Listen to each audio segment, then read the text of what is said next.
Welcome to the Autotransformer's Essential Guide. This video provides a complete technical overview for electricians, covering principles, construction, and safe application of autotransformers. Let's start with the core concepts. We will understand the fundamental difference between a standard two-winding transformer and a single-winding autotransformer. An autotransformer uses a single continuous winding shared by both the primary and secondary sides. This means there is no physical separation between the input and output. Voltage is adjusted by tapping into different points on the coil. The construction of the autotransformer includes a magnetic core, often made of laminated silicon steel. The winding is a single coil of insulated copper or aluminum wire. Terminal taps provide the desired voltage ratios. In comparison to a standard transformer, autotransformers use one continuous coil, providing no galvanic isolation. They are lightweight and compact, use less copper, and offer higher efficiency due to lower I²R losses.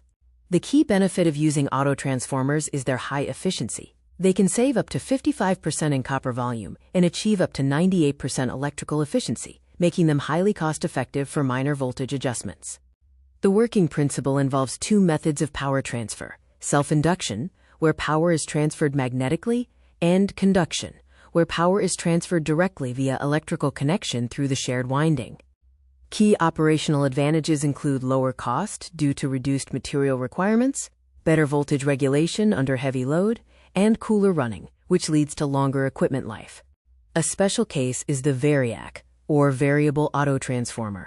This device uses a sliding carbon brush contact to provide a continuously variable AC output voltage, ideal for lab testing and dimming high-power lighting. Autotransformers have several real-world applications, including motor starters to reduce starting current, line regulation to correct voltage drops, and buck-boost configurations for minor voltage adjustments. Safety is critical. Since autotransformers lack galvanic isolation, high voltage is physically connected to the secondary. Never use an autotransformer to supply low-voltage control circuits that require user contact. Always ensure proper grounding and protection.